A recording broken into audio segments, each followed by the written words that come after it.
Hi friends అందరికీ.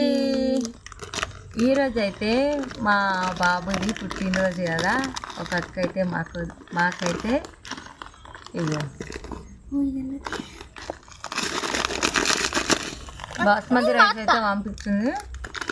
పోయినాడి అక్క తమ్ముడు ఇద్దరు కొట్టుకుంటారు. నేను పోతా అంటే నేను పోతాను. పోయకుర్రి ఇంకో 2 కేజీలు అయితే పోస్తున్నా. ఎందుకంటే ఇప్పుడు తింటారు, పొద్దున్న తింటారు. అందుకని అయితే 2 కేజీలు పోస్తున్నా. ఇంకా బాగుంది, మంచిగా ఉన్నాయి. కానీ బిర్యానీ చేసుకుందామా? అమ్మో, నేను బిర్యానీ చేసేంత టైం లేదు ఇప్పుడు. బాగా వండుకొని చికెన్ వండుకున్నాను.